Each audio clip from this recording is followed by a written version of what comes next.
రెండు చోట్ల ఓటు ఉంటే ఏడాది జైలు అంటూ చెప్తా ఉన్నారు.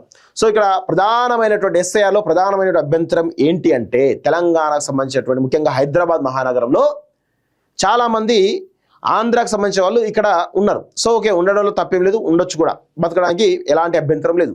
కానీ ఇక్కడ విషయం ఏంటంటే ఇక్కడ ఒక ఓటు హక్కు ఉంటుంది, ఆంధ్రాలో ఓటు హక్కు ఉంటుంది. మీరు రాసి పెట్టుకోండి, ఇక్కడ ఓటు హక్కు ఉన్న వాళ్ళు అక్కడ కూడా ఓటేస్తున్నారు. సో రీసెంట్గా తెలంగాణ జరిగినటువంటి ఎలక్షన్ కమిషన్ కూడా చాలా స్పష్టంగా చెప్పింది. ఏమని చెప్పింది? తెలంగాణ రాష్ట్రానికి సంబంధించినటువంటి ఎస్ఐఆర్లో భాగంగా ఇక్కడ తెలంగాణ రూరల్లో అయినా ఓటు హక్కు ఉండాలి, లేకపోతే మీరు అర్బన్లో ఉంటే అర్బన్లో ఓటు హక్కు ఉండాలి, ఏదో ఒకటి మాత్రం ఉండాలి, రెండు ఉంటే మాత్రం ఇబ్బంది అని చెప్పేసి అంటున్నారు. సో ఇప్పుడు ఇలాంటి ఓటు హక్కు ఏవైతే ఉన్నాయో చాలా స్పష్టంగా ఈ హైదరాబాద్లో ఉండేటువంటి ఆంధ్రకు సంబంధించిన వాళ్ళకు ఓటు హక్కు ఉన్నదో వాళ్ళకి ఆంధ్రాలో ఉంటే ఇది ఈ చట్టం అమలు చేయాలి. ఒకవేళ రెండు చోట్ల కూడా ఓటు హక్కు ఉంటే ఖచ్చితంగా ఏడాది పాటు జైలు శిక్ష ఉంటుంది అంట. సో ఒకసారి మన తెలంగాణకు సంబంధించిన రూరల్ వాళ్ళు ఎవరైతే హైదరాబాద్లో ఇస్తున్నారో వాళ్ళు ఆలోచించుకోవాలి. ఆంధ్రాకు సంబంధించిన రూరల్ ఆంధ్ర నుంచి వచ్చి ఇక్కడ ఎవరైతే ఉంటున్నారో వాళ్ళు కూడా ఒకటే ఓటు హక్కు ఉంచుకోవాలి. అది ఆంధ్రాలో మీ సొంత ఊర్లోనే ఉంచుకోండి, లేకపోతే హైదరాబాద్లో ఉంచుకోండి. దానివల్ల జరిగే పరిణామాలు ఏంటి అంటే ఒకవేళ మీరు రెండు చోట్ల ఓటు హక్కు ఉంటే మాత్రం ఖచ్చితంగా ఏడాది పాటు జైలు శిక్ష ఉండే అవకాశం అయితే ఉంది. దానిపైన ఖచ్చితంగా కొంత ఫోకస్ చేయాల్సిన అవసరం అయితే ఉంది. ఉద్దేశపూర్వకంగా అలా పొంది ఉంటే శిక్ష, జరిమానా. ఓటర్లంతా ఎస్ఐఆర్లో పాల్గొని ఓటు హక్కును రక్షించుకోవాలి. ప్రతి ఒక్కరూ ఎన్యూమరేషన్ ఫారాన్ని నింపి ఇవ్వాల్సిందే. ముఖ్యమంత్రికైనా ప్రధానికైనా మినహాయింపు లేదు. ఎన్యూమరేషన్ ఫారం అందకుంటే ఫారం 6 ఇవ్వచ్చు. గ్రామాల్లో వేగంగా ఎస్ఐఆర్, పట్టణాల్లో చిరునామా సమస్య, బిఎల్ఓలకు అవగాహన లేకనే ఫారాల పంపిణీ ఆలస్యం. తెలంగాణ ఎన్నికల అధికారి సుదర్శన్ రెడ్డి వెల్లడి అంటూ చూస్తాను. నేను ఎన్నికల అధికారి ఎవరైతే సుదర్శన్ రెడ్డి గారికి ఒక విన్నవిస్తాను. మీరు తెలంగాణతో పాటు ఆంధ్రతో కూడా కొంత సమాచారం తెలుసుకోండి. ఎందుకంటే ఇక్కడ ప్రధానంగా చాలా మంది, లక్షలాది మంది ఆంధ్రాకు సంబంధించినటువంటి వ్యక్తులు ఇక్కడ నివాసం ఉంటారు. సో వాళ్ళకు ఓటు హక్కు కూడా కల్పించే విధంగా వాళ్ళకి ఓటు హక్కు కూడా ఇక్కడ ఉంది. కానీ ఇక్కడ ఓటు హక్కు కాకుండా వాళ్ళకి ఆంధ్రాలో కూడా ఓటు హక్కు ఉన్నది.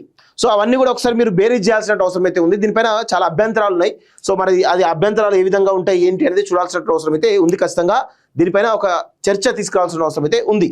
సో ఎన్నికల సంఘం నిబంధనల ప్రకారం ఒక వ్యక్తికి ఒక్క చోటే ఓటు ఉండాలని, అలా కాకుండా రెండు అంతకన్నా ఎక్కువ చోట్ల ఓటు ఉంటే అది చట్టవిరుద్ధమని తెలంగాణ ఎన్నికల ప్రధాన అధికారి సుదర్శన్ రెడ్డి తెలిపారు.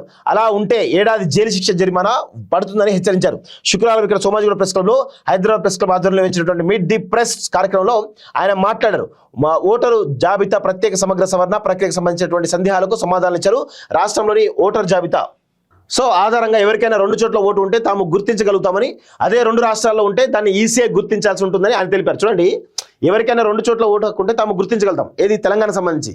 కానీ అదే రెండు రాష్ట్రాల్లో ఉంటే దాన్ని ఎలక్షన్ కమిషన్ ఆఫ్ ఇండియా గుర్తించాల్సి ఉంటుందట. ఎలక్షన్ కమిషన్ ఆఫ్ ఇండియా గుర్తించకపోవడానికి అవకాశాలు ఎక్కువ ఉన్నాయి. ఇందుకోసం భారత ఎన్నికల సంఘం డెమోగ్రాఫికల్లీ సిమిలర్ ఎంట్రీస్ అనే అత్యాధిక సాఫ్ట్వేర్ తీసుకొచ్చిందని చెప్పారు.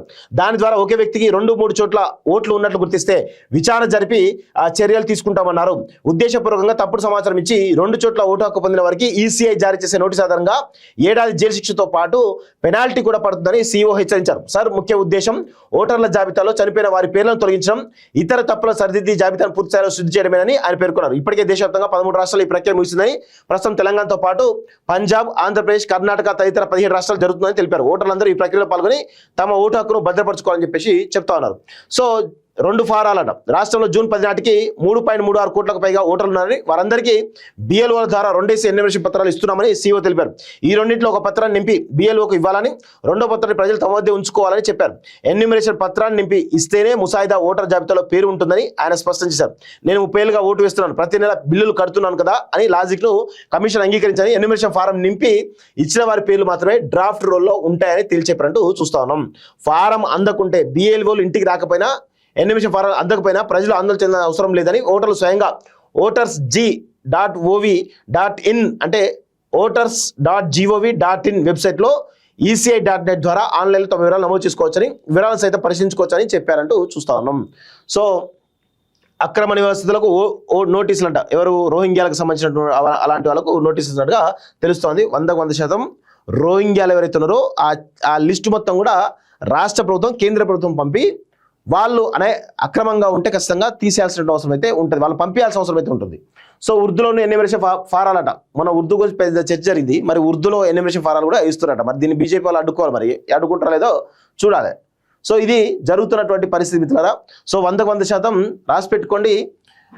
ఈ ఆంధ్రప్రదేశ్ సంబంధించినటువంటి కొంతమంది ఓటర్లు ఎవరైతే ఉన్నారో ఇక్కడ ఆంధ్రాలో తెలంగాణలో కూడా ఓటు హక్కు, హైదరాబాద్లో కూడా ఓటు హక్కు పెట్టే విధంగా ప్రక్రియ జరుగుతుంది. సో దానికి సంబంధించి ఎలక్షన్ కమిషన్ ఆఫ్ ఇండియా కూడా సో ఎవరైనా సరే 2 రాష్ట్రాల్లో ఓటు హక్కు కలిగి ఉంటే ఖచ్చితంగా ఏడాది పాటు జైలు శిక్షతో పాటు అదేవిధంగా జరిమానా కూడా ఉంటుంది అని చెప్పేసి ఎలక్షన్ కమిషన్ ఆఫ్ ఇండియా చాలా స్పష్టంగా చెప్తోంది. సో వాటిపైన ఖచ్చితంగా చర్యలు తీసుకుంటామని చెప్పేసి కూడా అంటున్నారు. సో దయచేసి ఎవరైనా సరే ఒకటే ఒక ఓటు హక్కు, అది మీ సొంత ఊర్లోనా లేకపోతే మీరు బతికేటువంటి హైదరాబాద్ లాంటి నగరాల్లోనా లేకపోతే ఎక్కడ వివిధ నగరాల్లో ఎక్కడైతే బతున్నారో అక్కడ మాత్రమే ఓటు హక్కు తీసుకుంటే బాగుంటుంది అనేది కూడా చాలా స్పష్టంగా అర్థమవుతుంది. సో చూద్దాం మరి ఇది ఎంతవరకు ఉంటుంది ఏంటిదని చూడాల్సిన అవసరం అయితే ఉంది.